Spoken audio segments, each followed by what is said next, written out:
Hello, welcome to the Art of Presence podcast. I'm your host, Christine Pollard, and I'm so glad you're here. On today's episode, I am joined by Jeff. We talk about a whole string of things. He shares a little bit about a pivotal life experience around heartbreak and reconnecting to himself. We touch on some spirituality, trust and surrender, expectations and how things should be versus how they are, and touching on our own journeys to finding our own beliefs other than those that we were taught to have. I invite you to notice what comes up for you as you listen, and I'd love to hear your thoughts. Enjoy the episode.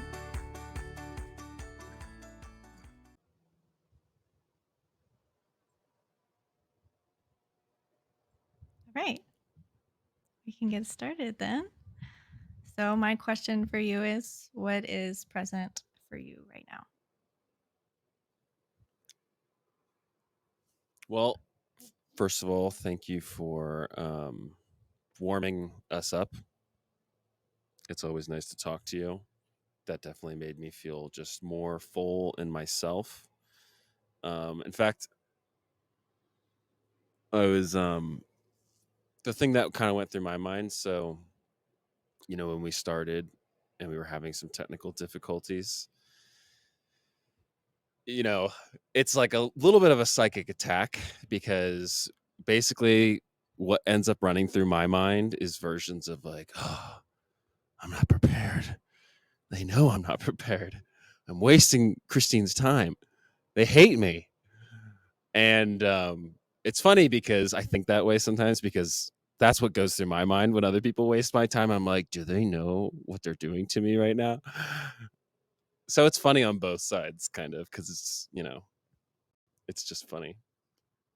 But yeah, that I what's present for me now is just like starting from sort of that state of distress and then feeling comfortable again, like, oh no, everything's under control, everything's groovy.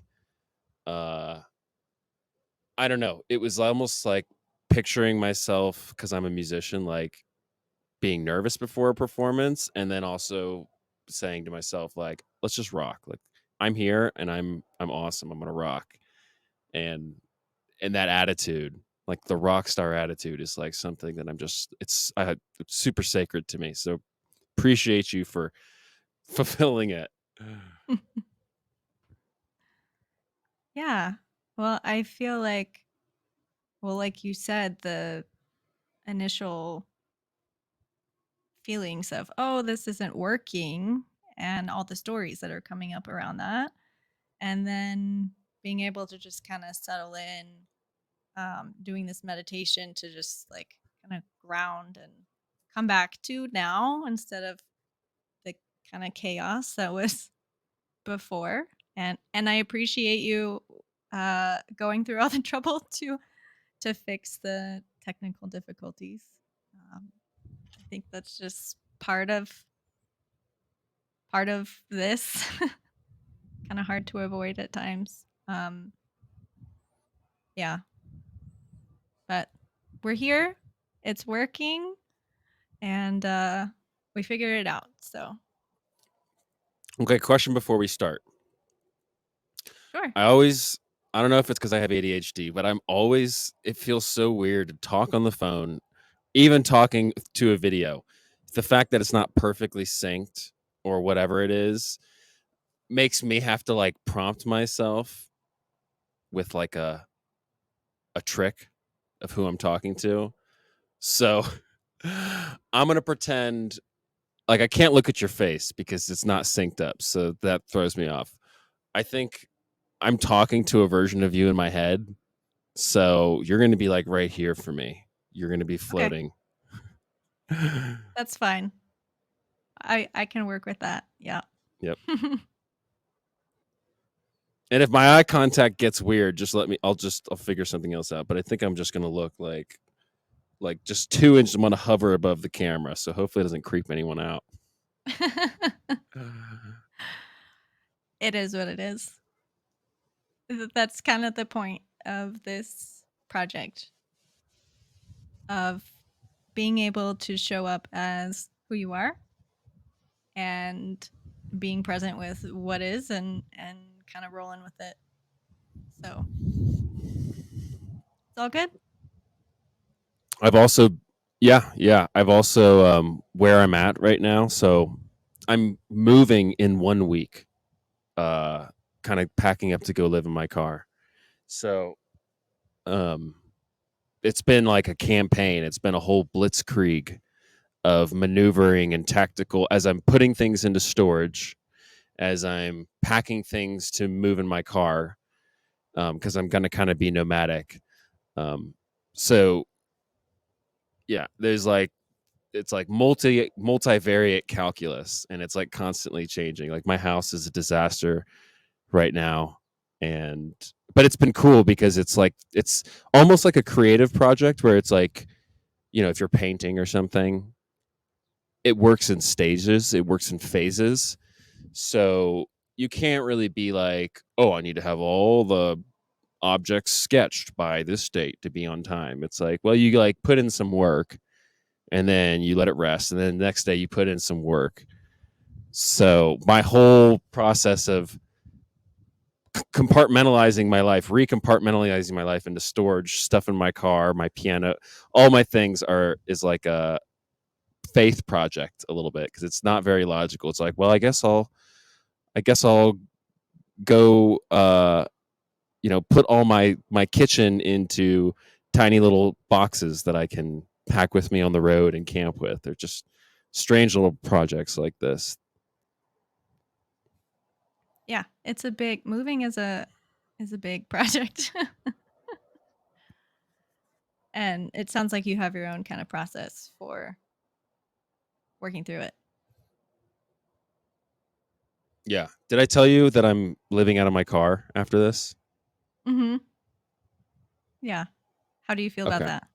Yeah. Is that like Oh, exciting or it's is totally it fun. okay? Yeah, and it's a creative nut to crack, because like one of the categories of projects is like, okay, I'm going to go into my bathroom and I need to make a smaller version of my bathroom routine. So it's like, okay, the cream's going here. Like you got to like productize it. So I'm like, it makes you look at your life like, okay, like I have a kitchen routine, I have a bathroom routine, I have a wardrobe dressing routine, and they all need to be present or else you go crazy. So you need to come up with like more compact mobile versions of them, and it's been fun. Yeah. Sounds like work. But it sounds like you found a way to make it fun or interesting. Sounds like having kids. Sounds like running a household. Something like that. That's a Yeah. job I'm not ready for yet. It's a tough Cleaning up one. after one is enough. Yeah. Yeah. Yep.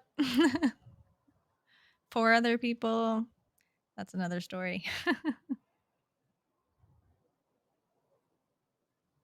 And then you just have a car. So instead of like a whole home to upkeep, is it kind of freeing? Like I know you've done this briefly over the summer. Are you kind of changing it up or did you learn things Well, from that okay. trip? Go ahead. Um, People keep asking me. Um, like I've been in Casper 2 years. People know me here, and so they're all like, "You're leaving, Jeff? Well, where are you? What are you gonna do?" And when I try to explain the whole thing to them, it kind of honestly annoys me. They're like, "Well, what are your plans?" And I'm like, "I don't know. I'm just gonna be in my car and have no responsibilities, and like I don't really even know how to explain it." But yeah, like I spent 21 days driving to Alaska. It was like almost like my job, living out of my car and making movement, meeting people, fulfilling my needs socially, physically, spiritually, intellectually. That was my job for 21 days, and it was totally fun. Like honestly, the the secret sauce, or the thing that I found so alluring, was like anytime I needed something, or anytime I got really stressed out and I was like, oh my God, how do I stop and be back in a house? I would just like stop and, like pull over, make myself lunch, have a drink of clean water, like do something really simple, and feel better. Like it was like the things I needed. Once I really realized, like, oh shit, I need something, they would show up. I remember one time, basically when I got as far away from home as I could have, was like I had like a crisis episode where I was like, I need to turn around right now and go home because I want to watch TV and I want to sleep in my bed. And I was like, I just can't do that. Like, by the time you turn around and get back, you're gonna wish you had. And um, I one time had a side story. Me and my buddy moved out west at the same time, both under kind of like romantic crises. And about a year ago, he's like, Jeff, it's time for me to go back. And he called me every single day for a week, giving me a different ultimatum, saying like, no, Jeff, I got to stay. I got to stick it out. No, Jeff, I'm turning back. For a week, that man drove back and forth between Arizona and Florida, trying to make up his mind which way he would go. And I loved his phone calls. I was like, dude, I totally understand how insane that is and how perfectly normal it is. And, like when you feel insane like that on the road, all you got to do is clean up your car a little bit. Like just try to like nestle out a little tiny corner of sanity, and things start picking back up. And that was really cool to see. Like, just, I don't know, things working out, things always working out. So I don't know what I'm going to do, but I know it's going to feel good. Yeah. It's going to be fine. Yeah. There's like no worry or hesitation. Like there's this trust and kind of like a surrender that I hear from you when you're like, I'm like, you have a little bit of experience already, and now you're just like, it's good. I trust that I'll have what I need, and you have that clarity of, oh, when I'm in that spot of chaos or whatever's arise, the panic or the anxiety. And I heard you just come back to just really basic needs. Oh, I'm going to clean up a little bit. I'm going to feed myself and get something to drink and tidy up a little bit, and there, like kind of cleared up your headspace and brought you clarity, it sounds like, or at least a different state change or something. Mm-hmm. Yeah, that brought to mind two things, which might be runaway topics, but I'll try and slip them in there as efficiently as possible. One is like, I remember when I first moved out west, it was like supposed to be a big leap kind of thing. How this feels more like a small step kind of thing, because you said I have some experience. It feels like maybe tons of small steps, because I remember being in the shoes of like not having a small step to take. And it was like, well, here's the big leap, time to jump it off. And someone was telling me, my boss was like, dude, I need to tell you this. Transformation doesn't happen in big life changes. Like it always happens in small steps. And I'm like, can you shut up? Like, I don't have a small step right now. So sorry. And the other thing too is, so small steps, and you made me think of needs, like having some sort of like table in your mind of like, these are my sections. I need nature. I need random interactions with strangers, like chaos. I need to read books, nonfiction. I need to play music. I think those are, and there's maybe one more, but I forgot about it. But just knowing that stuff, I mean, that's how you can take care of yourself on the road, or you can. So, yeah, that's been important to me too. Thanks for mentioning it. Yeah. And that reminds me, something that I've heard from a mentor of mine is like in those more like survival states that we can get into where maybe it feels more anxiety ridden or panicked or whatever. Um, just doing something that an adult would do. So like, making yourself some food or um,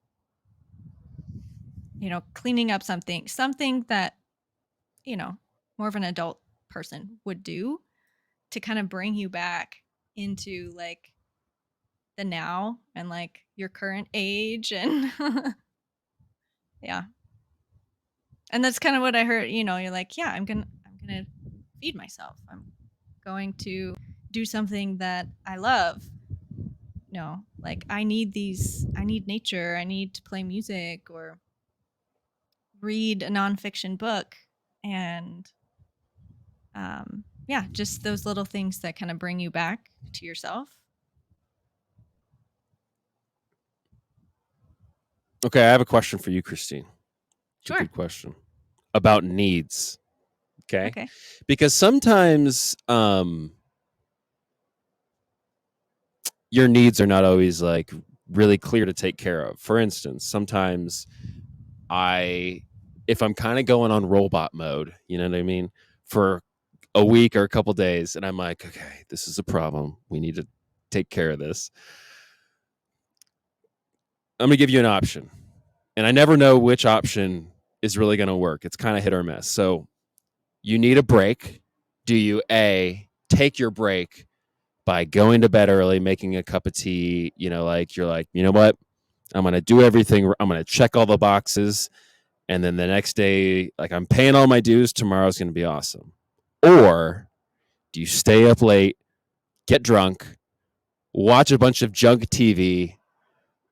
Like just I call it the rock star purge because it's just like and like I don't know. Sometimes you feel that like rigidity, and it's like okay, I either need to like smooth out the wrinkles, or I just need to burn it down, like throw something at it, and then tomorrow start over. I don't know. Both of those sometimes at different points feel like cures. I don't know why, Hmm. but I'm interested. What are your versions of that decision? Yeah. Um yeah, so whether I'm like kind of going into like super self-care mode or am I just kind of like Kind of like a right brain, left brain. yeah. Um I think I used to be more like one or the other and like alternating, but now I think I don't know, now I think well, A, it depends on what the need is or where I'm at. Like if I'm burnt out, it kind of depends on what I'm even capable of doing. So there will be times when it's like, okay, I'm just going to binge watch videos because I don't even have the physical energy to do anything. Or sometimes it's noticing I'm burnt out and being like, oh, this isn't really where I want to be. What kinds of things would help me? So it might be sleeping in longer, or it might be getting up early and taking time for myself without my kids present. It might be, oh, I'm going to drink some herbal teas and make myself a good breakfast. Or maybe it's, you know what? I just want sugar. So I don't think there's, There we go. yeah, I don't think there's ever like a set way. Um, I'm just learning to recognize my needs sooner. Like, I spent most of my life not even knowing that I had needs to begin with, and then self sacrificing, and then learning new strategies to meet needs. Because I think that's where I would get hung up is like, has to be this way or that way. and realizing that there's all this space in between. Like there could be all these other strategies to meet the need that I wasn't even aware of existed. Didn't even know of an option to be different. And so when I can get to that place of either curiosity or problem solving, like thinking, okay, this is not working for me. What's a different way I can look at it? Or what's a different thing I could do that I haven't tried before? Or maybe go back and revisit something that used to work that didn't, but now it might. Does that make sense? This is such a Virgo answer. This is such an earth sign answer. What's your sign again? I'm a Libra. Oh, you're a Libra. My bad. Yeah. It was just such a responsible answer. I had to ask. Well, I am a mother. You're like, well, sometimes I think about. I was like, I've never had those thoughts. I just do it. And then I'm like, huh, I feel worse. Yeah. But that's why I'm in my 20s. I still get to be a rascal to myself. And that's kind of my job right now. I don't know. I know people in their 40s and 50s that still do that. So,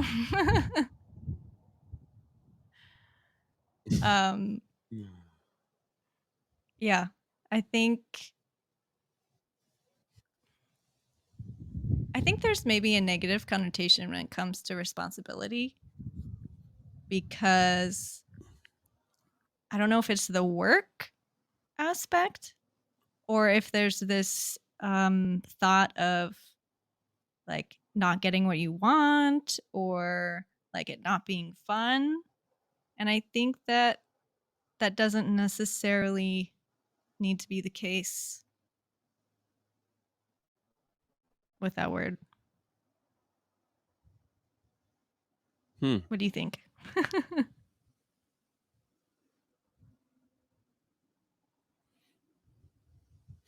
That's crazy. Yeah, it's interesting. I can think of two species of responsibility. There's one which is like that moment when you just pull on your pants and go to work. You're like, all right, got to, it's not what you want to do, but it's what you have to do. And then you do it. And at the end of the day, you're like, I did that thing. Good job. And then there's another type of responsibility, which is it shares a similarity in the sense that it's like taking off to do something that wasn't really in the line of path of least resistance. It's like jumping timelines. However, I mostly encounter this responsibility when I'm quitting something or being undisciplined. I'm breaking discipline. It's like, oh, I've been going to work or I've been doing, I can't think of a great example, but when your life becomes like doldrum and then you like kind of summon that creative energy to be like, wait a minute, what if I just did this different?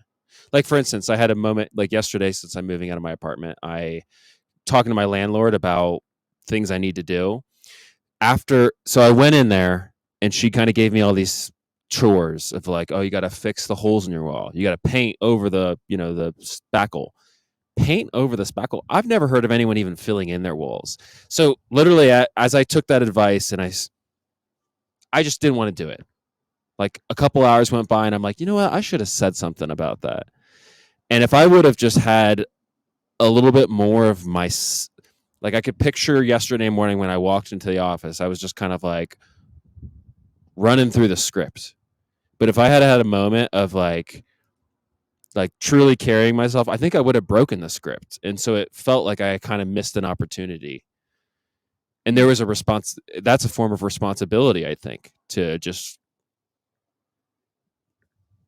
do something undisciplined or something chaotic or kind of strange or creative. Yeah, well, I think again, I think there's just a lot of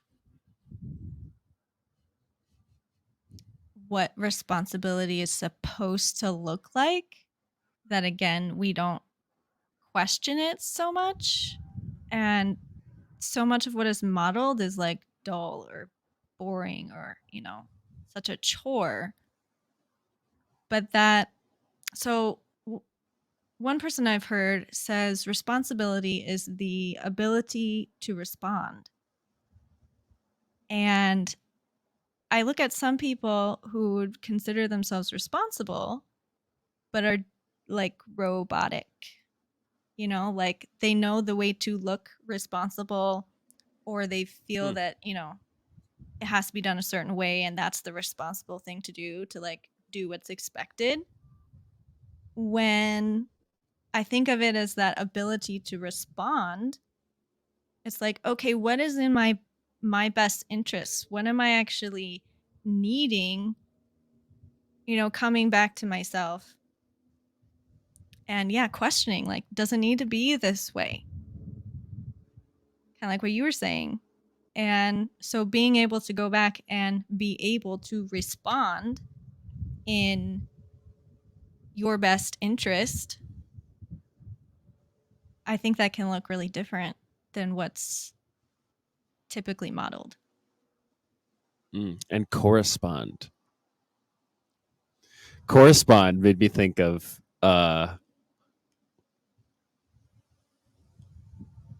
oh, this isn't going to make sense. Dang it. Sorry. It's okay. Well, so one thing that I've gotten in the habit of is talking to myself, which everyone does. Like if you're thinking about something you have to do and you're thinking about a conversation and suddenly you start talking the conversation out loud and you're like, oh. But when I was driving, when I was on my road trip, I did that all the time. And I had full on conversations, and it felt like I was like talking to God, because unlike when you pray or you try to pray and it just feels like I don't know, it just feels dumb. It doesn't feel like anything happens. It was like no, I actually care about what I'm saying right now. Like it's actually what I feel. I'm not just doing the chore of saying something. And so when you said correspondence, I'm like, that's my favorite kind of prayer, where you're saying, I don't want to do this, but you got to do this. I'm like, well, I'll do it like a couple more times. And then after that, I'm really not going to put up with it anymore. Like there's this cool, like you have like your parent self, you have your rebellious self. And it's like you talking to God, which is also like you talking to yourself. And it just brings everything. I just am really like, that's like my most enlightened moments where I'm just, you know, just in my own torrent of creativity and thinking it's God and pretending it's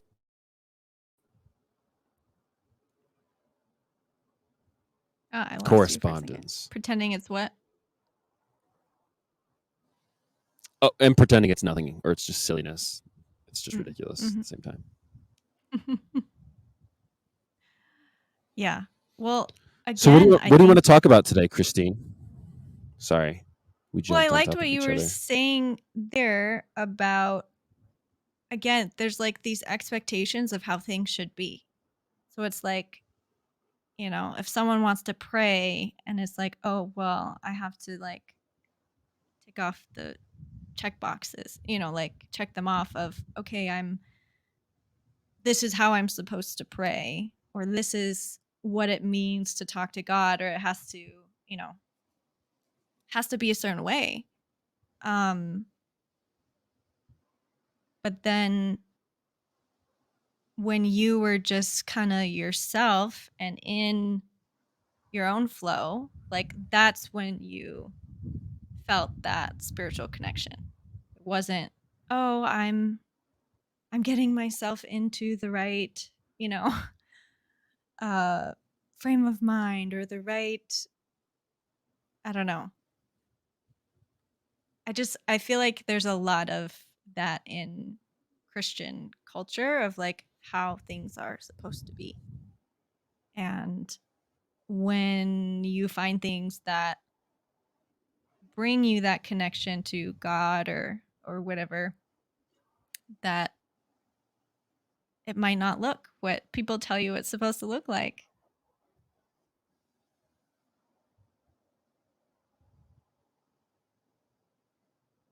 Yeah, very good. Very good. Made me think a lot.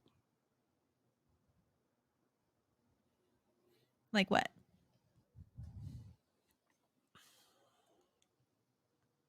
Well,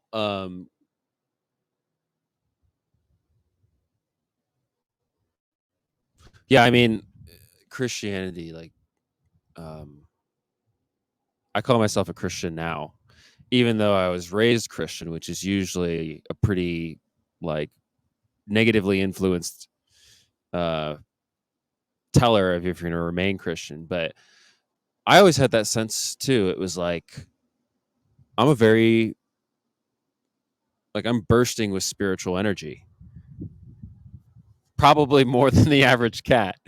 And so when I was little in church, you're like seeing the shit that's we call like a church, like you could just know that it's you see that it's not moving, like it's lame.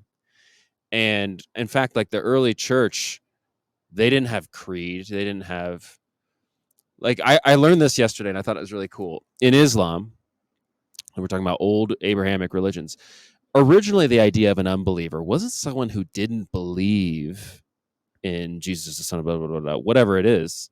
An unbeliever was someone who didn't believe that their life owed gratitude to God. So, in other words, an unbeliever is someone who doesn't live in the spirit of gratitude. And when you put it that way, like, what does it mean to be a Christian? It doesn't really mean, it just means like there's this weird kind of perky energy in you that's just like a little kid, like it's grateful or it's like one amazed at the world. And in the early church, they would like they were just like they five or six of them got together, they sang out of tune, they jumped around like it was nonsense. And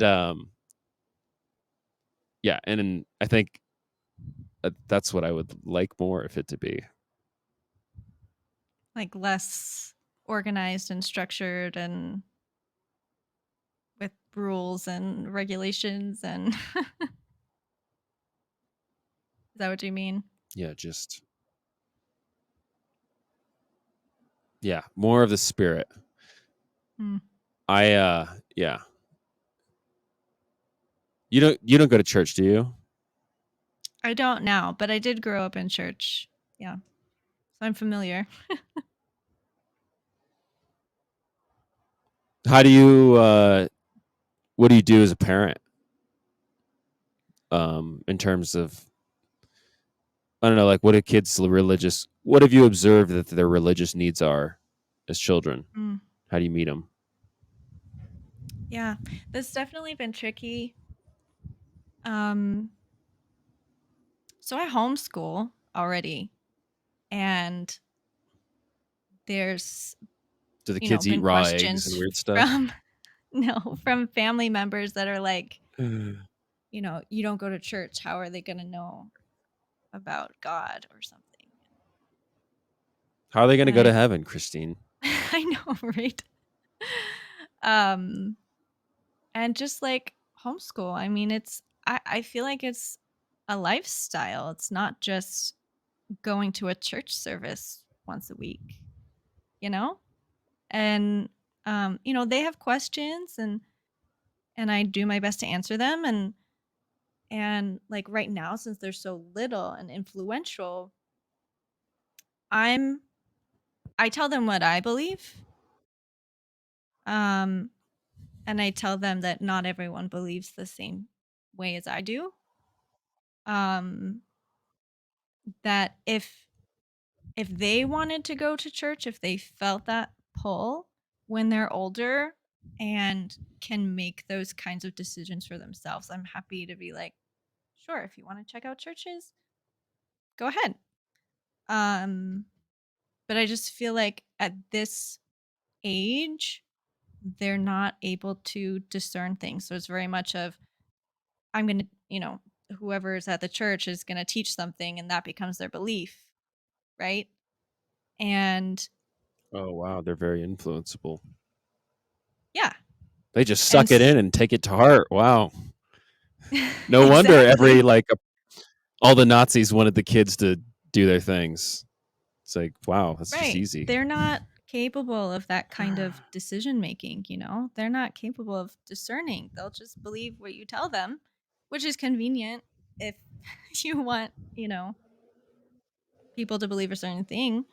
Um but I don't, so that was one of the things, like leaving home, like when I went to college and really looking at my own beliefs and like really actually spending time with people that have different beliefs and challenging my own and like, oh, where did I learn this? And you know, who was it that was telling me and why? And I just, I feel like a relationship to God is a very personal thing, and I don't want to get in the way of my own kids' relationships to that spirituality, you know. So if they have questions, you know, I they see my life. Um, I mean, they have friends that go to church, you know. So, um, but as far as like going back to responsibility, I feel like it's my responsibility to not force my own stuff on them. That I want them to be able to feel safe, to explore, and to find what's true for them in their relationship to God, if that's the route that they go. Um, I'm sure there'll be plenty of Christian people that are like, it's your responsibility to make sure your kids go to heaven and know Jesus, you know?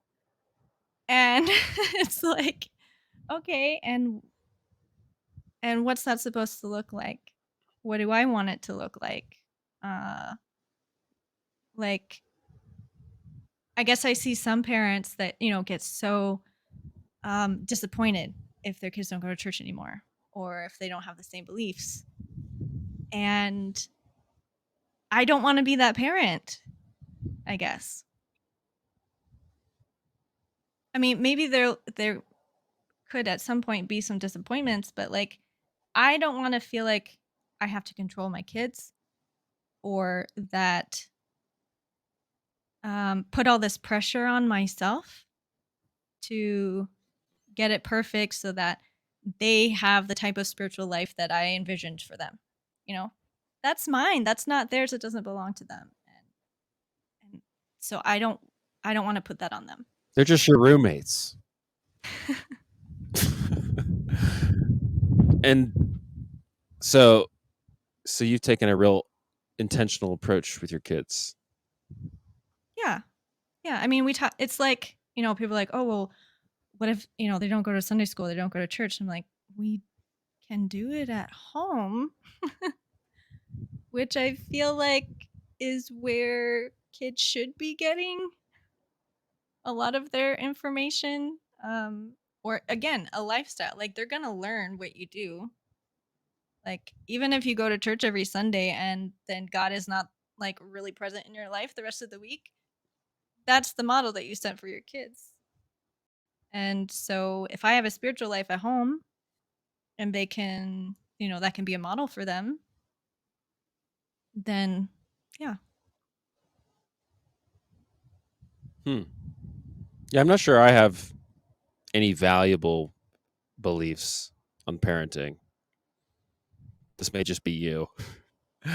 I think, yeah, if I have any, they're naive. I would just, all I think about right now is like, well, you know, like I'll let the kids do, I'll be a role model. I'll be an example. I'm never going to tell them what to do. If they're like, hey, dad, I smoked weed today, I'll be like, let's see how that turns out for you. Like I'll tell them, I'll share with them the stories of my experience with that thing.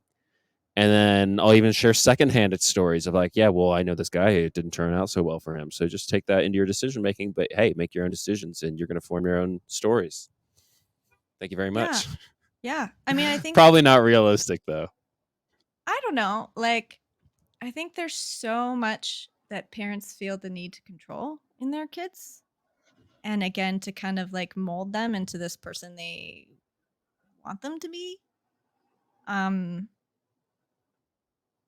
that it can be really hard to let go and like let kids make what we perceive as poor choices.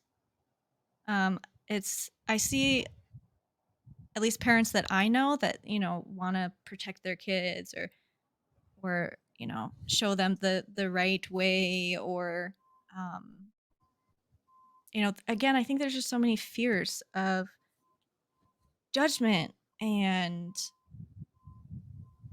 what how the world will perceive them, that we pack all of our own stuff onto them, but they're going to learn the same way we did, is by experience. And yeah, being able to even have influence in your kid's life, like, so being able to even have those types of conversations, like, hey, this was my experience and this was someone else's experience, and you might have a different experience, or it could be one of these. But if you don't even have that Somewhere in the type of middle. relationship, yeah, if you don't even have that type of relationship with your kid to even go there, like, um they might be more influenced by someone you don't want them to be influenced by.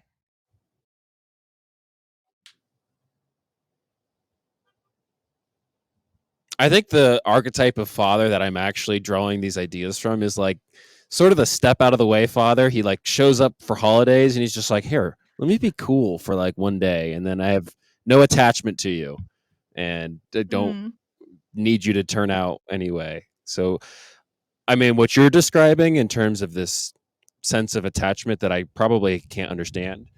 The closest thing I have to it was like maybe a romantic partner, because I definitely know that I want our relationship to be perfect. And then when that gets projected onto someone, I just am like, oh, couldn't you? You should be like, you should do this instead. This is better, right, obviously, right. because it should, Yeah, yeah, exactly. And like that.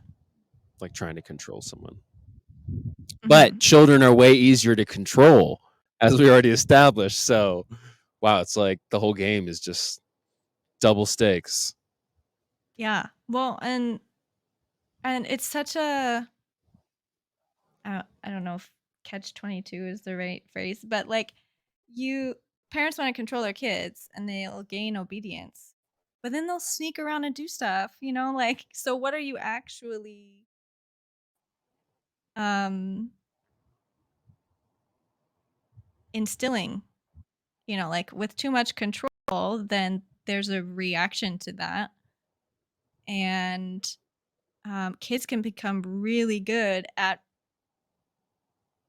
putting on a mask and portraying themselves to be the way that their parents want them to be, but not actually that way outside of their parents' control.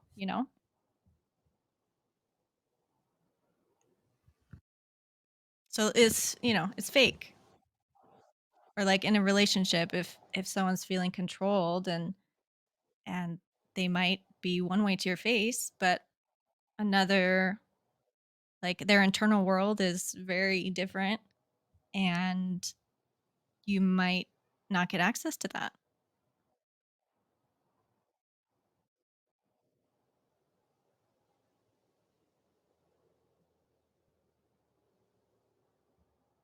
Yeah, well, my this is how my family system is set up. I think we were very controlled because we weren't homeschooled, but it was close. Like, we'd come home from school, and then mom would like we'd empty out our backpacks, and every day she'd run through our spelling list, run through our vocab list, make sure we did our homework. Um, During the summer, we had chores. She went out and bought these workbooks for us, so we had we had a structure during the summer of school, chores, music practice. So yeah, there was a lot of structure and discipline. But I think that I think those are really valuable things. Like the discipline I learned from just my mom, uh, how to like live your life with a budget. Like, I guess financial advice too. like simple living. So yeah, there was a lot of those type of lessons I learned. I don't think I got so much like outside of the all the shoulds, having a parent figure or a role model who is just like, this is me and my voice, and this is how I lived my life, and I did these fun things, and who cares if they were bad or good, like just like free speech without any judgment, like free just sharing. um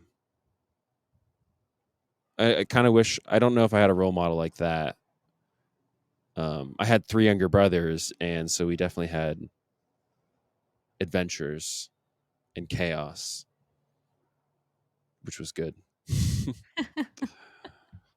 I can only imagine.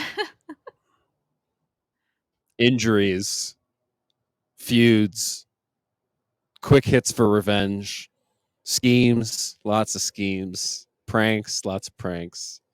I remember one of the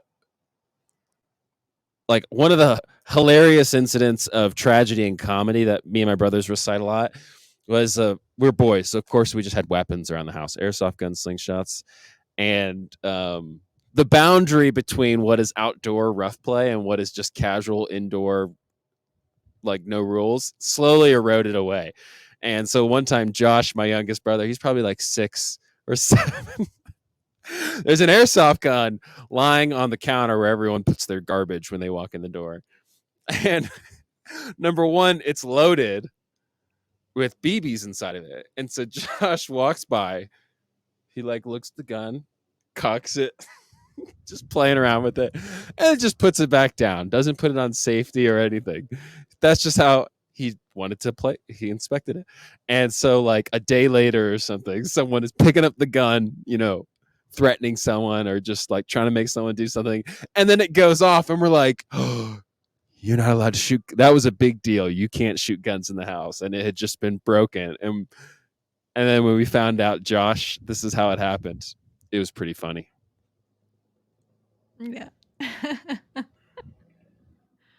feel like those kinds of things happen a lot with younger kids, the not really grasping the full uh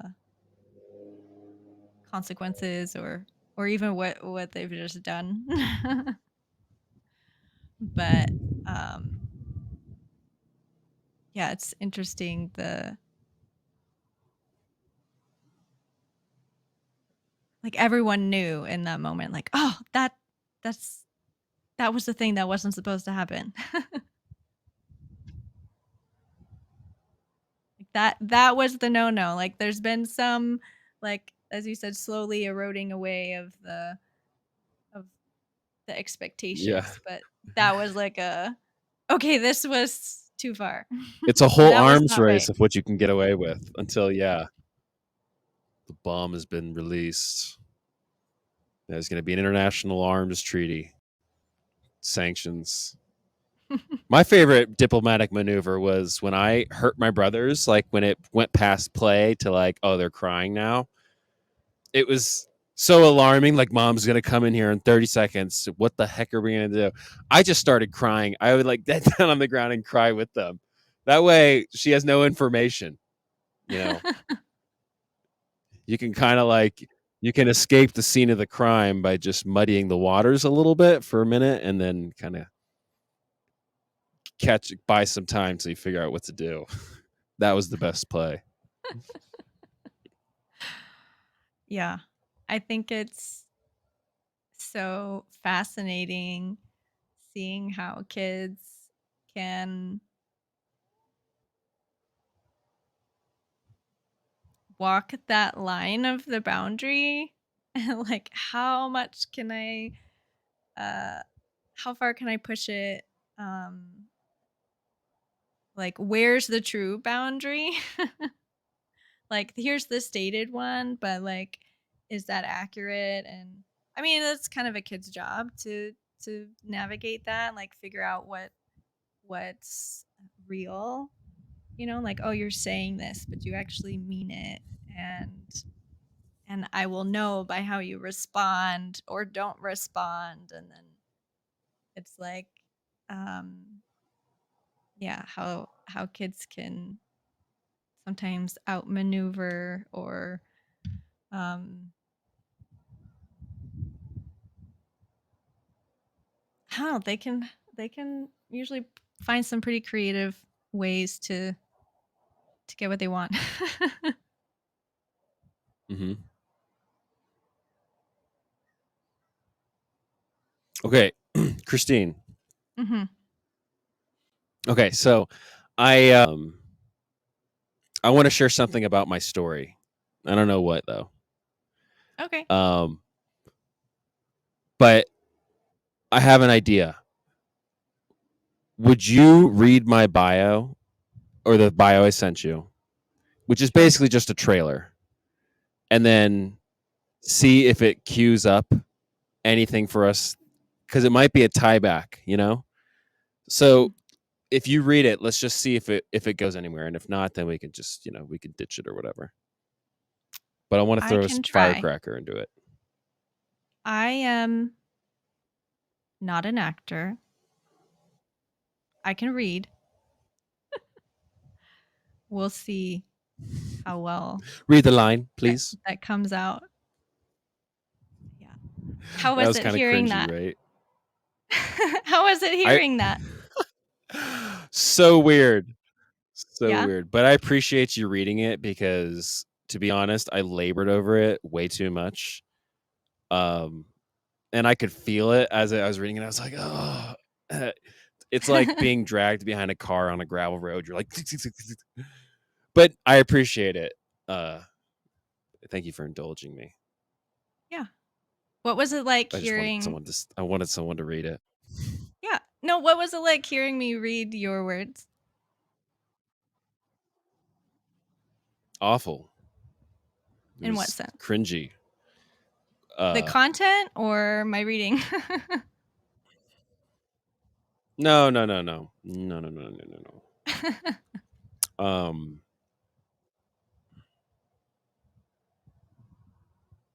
Well, I don't know. When I was writing it, I was trying to kind of like upstage it as something sounding heroic, Mm. and um, but then also something like writing. Someone this has been in my mind. It has to breathe. Like you have to let writing breathe. Like it has to have space and it has to have flow and stuff like that. So that was the part that I kind of was like, ugh, it's just like so much crammed into here.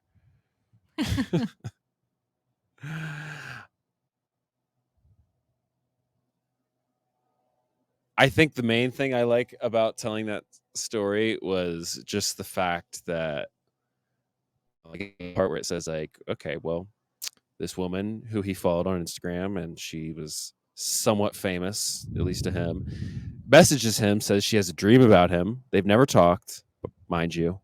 And then both of their lives are changed forever. It's like, in my mind, like it's the fairy tale that like you hear about, you've never heard anyone have it. And you wonder if it could happen to you. And if it could, it would be like proof of God. It would be like it would be like everything. And um so when I recite those events that happen and then the point blank ending, I don't know if I can ever really find the words to describe it, but it's like it's I I want people to know what it feels like to have a dream like come true and then just be like, nope. Psh. It's probably like what happened to Job. Mm. Side note, but it's a I don't know, like if people I feel like could live that experience or like if I could like really reify it, um, it it just feels like there's it moves you past a point of like wanting and being hopeful for things because it's like everything that you had hopes on doesn't exist. It breaks. And so once you get past that point, there's like absolutely nothing that has value in the world, and there's nothing outside you anymore. There's nothing outside you, and so you're just left with yourself. And I like that image, which I thought of for the first time writing this, was the prison cell. It's like, oh yeah, like suddenly like there's total blackness, and as you're really staring into it, you start to see shapes, and it's like, oh my god, I've been in this prison cell the whole time. Like I was, fancifying it, or I was, reaching for something greater beyond this, and it always comes back to this. And um and I think maybe getting past that point is like living in the real, or it's as Mm. real as it can be, because it's like, if you just if you're just okay with suffering and just nothing being, like outside of yourself to claim, then like everything that's happening to like you're actually existing in. And it just, Mm. I don't know, it feels weird. Maybe if I had to like actually say what it, like philosophically, it feels like at that point you merge with God. Everything outside of you, of like becoming better, is vanquished, and it just kind of, and then it pulls into you, like you're atomic, you're like singular. So that's what I was trying to illustrate, like a movie. There's like a movie in my mind I of see that. Yeah. this. And yeah, anyway, right, doing that musical in front of a group of people was, it felt like people were really in the story. It was really cool. And so that's basically what I'm chasing right now, trying to make that movie come to life for people. I think it's a cool story. It is a cool story. It's So thank you for reading it. yeah. Yeah, no, it is one of those kind of fantasy stories or fairy tales, and then there's kind of like this expectation with it, like, oh, I have it. And like, I don't know, maybe this expectation of this is how it's going to stay or whatever. And like that was the thing you wanted, right? But now after this, it seems like what you've gained is this connection to yourself and to God that might not have existed otherwise. I don't know, does that resonate with you? Mm. Well, it's like you're looking outside of yourself to, like, you're going out trying to find cool things to call God. And like you're busy doing that, it doesn't actually sink in, like, you know, the spirits or whatever, they're trying to like wrap around you and stuff. But you're like so busy, like trying to like call things God.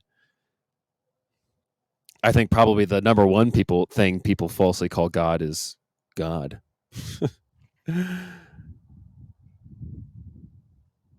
Everyone kind of has their own mental Because construct of that.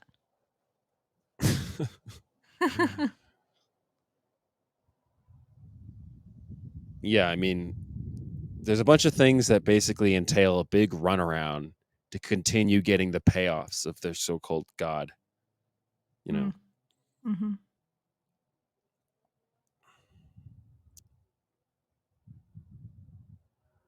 Yeah, it sounds like so. This is just kind of coming to me now. Um, what you wanted was like connection and love and relationship, and it seemed like you had that, and then it was gone. And with her, it seemed like she was the one that was providing that, she was giving that to you, and without her, then it doesn't exist. But then what I heard later was that it was already inside of you or became inside of you. Mm-hmm. And when you were able to connect with that and seeing that, oh, those things that I was looking for aren't actually outside of me, but that we normally can only see them when in relationship with someone else, but that there can be a relationship with God, however you see that, but it doesn't have to be that construct that is often put out in mainstream Christianity, but like a relationship Mm. that is Yeah, unique. Go ahead. I think it makes. I like what you're going for. Yeah, I think it makes the most sense to describe as almost like a psychic war or hallucination where the person, the real life thing that's happening, is actually a modicum of what's happening inside your own, burrowed in the walls of your subconscious. So the way that I think about what actually with this story is like when I was little, I had a lot of trouble making friends. And in elementary school, week after week, come back on Monday, and everyone seemed to have this is like what I went through over and over of feeling excluded and not knowing how to present myself or how to be noticed. And so when this woman, when there was like a rejection or a breakup, whatever the real life thing was, what actually was happening was that I had taken this scene and I had frozen it, and it was like it's wedged inside of me. And so what's happening out here is actually happening is hurting in here. And I should be thankful that this was so extreme and so painful that it dilated everything, all of my focus to right here until it like blasted into me. And I was like, oh God, I didn't even. So once I saw it, it's almost like you changed it. You almost like Mm-hmm. went back in time and changed it because you see it and you simultaneously like travel back to your childhood and you're witnessing this thing happen, and it's like you get to intervene in it or something, but you couldn't before. You didn't realize it was stuck there. Once you go there, then Yeah. it's like, I don't know, it feels like time travel, doesn't it?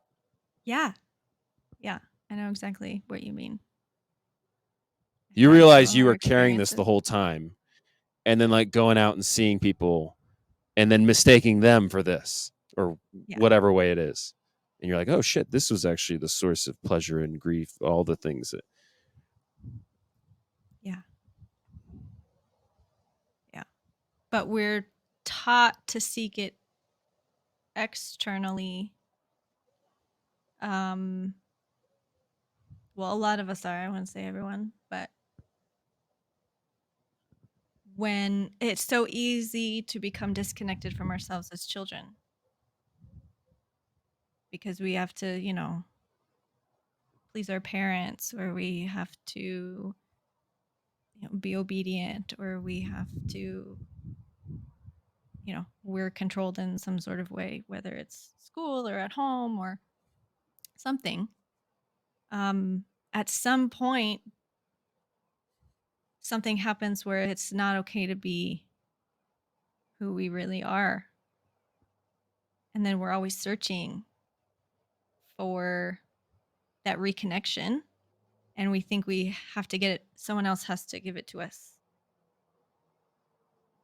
But then we can reconnect to ourselves, um, doing that time travel, going back and now with our adult eyes, seeing the situation in a different light that we were incapable of seeing as a kid. And yeah, it has like this healing, transformative power to it. I think it's hard. Okay. I think it's hard to look at as a psychologist Mm. because um like when this happened to me, it's like they say, like the subconscious really is subconscious. When this happened to me, like I felt like it just like showed up. It like tumbled into my lap. I don't think, and I think in Christianity we call it like when you're saved by grace. Like it's the Holy Spirit that just totally like takes some life event and you're totally different afterwards. And there's no words. There's no for what for how you can move yourself from A to B. Like Mm-hmm. makes me feel like we're not even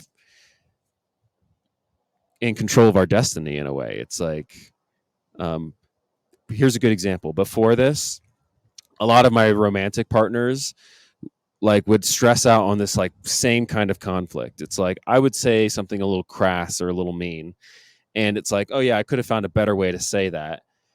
And but what I heard from them when they say you hurt me is that your honesty hurt me, not your delivery hurt me. And I'm like, so I would always feel caught in this position of like having to apologize for something that I am. Mm. I didn't explain that very well. But um Like it was a problem with I know that after, who you were. yeah. Yeah, I don't know if that connects with you. It's like, sometimes when people point something at you, there's some things we can't take accountability for. Like it really, I think, breaks us to look at. And that's how I felt. Like it reminds me of how you were reflecting on your self-knowledge earlier in this conversation. Because I think, yeah, before when they're pointing this out, I'm like, oh, that's the whole thing. That's bad. And what I didn't know how to say is like, no, it's connected to this bigger nugget, and part of it's kind of on that side can be bad, but recklessness is part of my whole nugget of just being passionate. And it's like, yeah, I'm willing to make some mistakes as I'm trying to do this really good thing. So yeah, it felt larger after that, not just this narrowed in on this small part, because that was the thing I didn't know how to tell them. It's like, you're asking me to apologize for this thing, but you're negating part of my existence by bringing this up right now, or this conversation. Mm. So it felt like a personal attack. How they were bringing it up. Right. Because it wasn't zoomed out enough. Mm. Yeah, it wasn't taking in more context or more nuance. Right. Context is a good word. Well, and then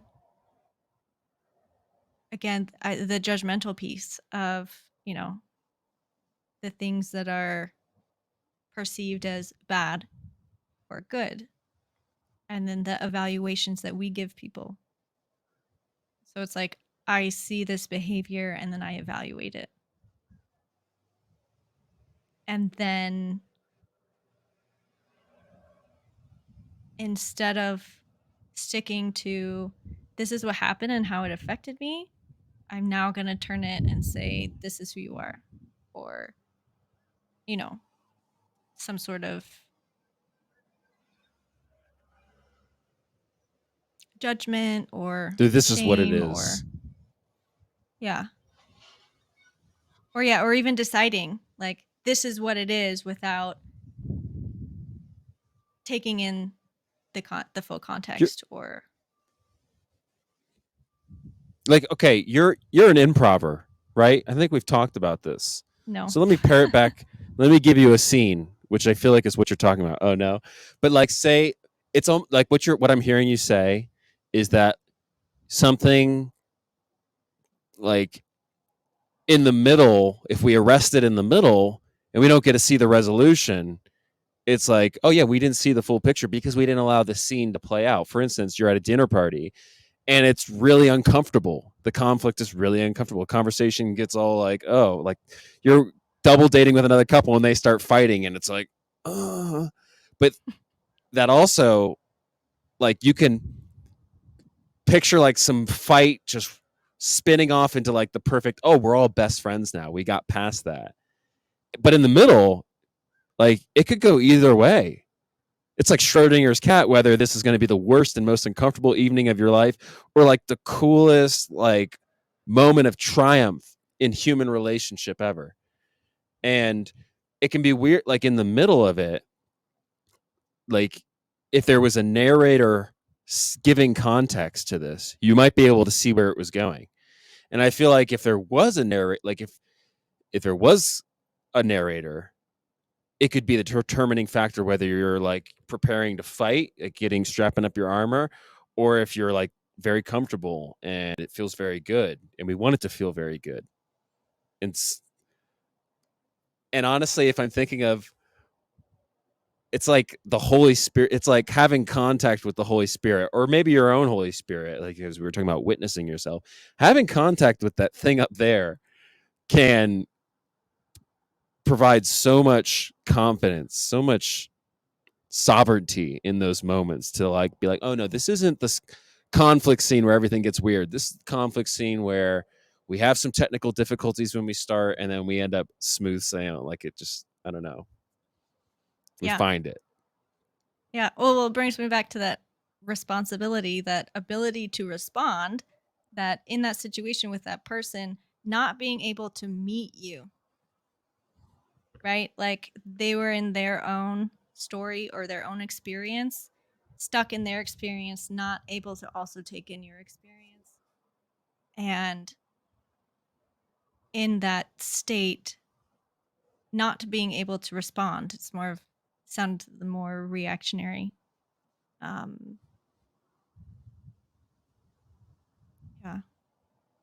I just want to name that I have like a cap on my recording time and I'm almost there. Okay. Got So it. if we could, I can, if we could wrap up something for the podcast part, if there's something more you have after that, um, yeah, but I'd like to at least get that part. If that's okay. How should we land this? Um, I would say, what is something that you're taking with you from this conversation? We talked about so much, didn't we? Mm-hmm. I like the story arc we created of like starting a little bit, like trying to view this last hour and a half as a jam session. Okay. Mm. And um at the beginning we had the whatever, and then the first 30 minutes of conversation we're kind of testing the waters a little bit, testing different conversations, different categories of stuff. Towards the end, or like the 45-minute mark, I kind of took a risk of being like, hold on, I want you to, I gave you a proposition and you kindly accepted it, so we kind of embarked on like an experiment, and that's a perfect jam right there. Yeah. You make introduction, you feel it out, and then you're like, let's try this. Yeah. Yeah. No, it's So good. this is a good jam session. Mm-hmm. No, I like how you say that. Yeah, and I never know what's gonna come up on these episodes. It's kind of a fun mystery, and you would mention at one point, you're like, oh, I had this list of things that I'd like to talk about, and kind of got to some of those, but also interesting to see just what came up, where did it lead us, kind of like some sort of dance, or like you said, jam session. And I think we touched on a lot of some deep things, some silly things. I think it was pretty um all around kind of fun conversation. I think what I'm taking with me, just, you do have such an interesting story, that you shared. And I think there's a lot of nuggets in there to be gleaned. Like, just, I don't know. I'm always amazed at the kinds of shifts that can happen when we let go of control, we let go of expectation, we trust and surrender, and notice where we are in relation to maybe where we want it to be, but how sometimes where we end up isn't anywhere where we could have planned, but ended up being better for us in the long run.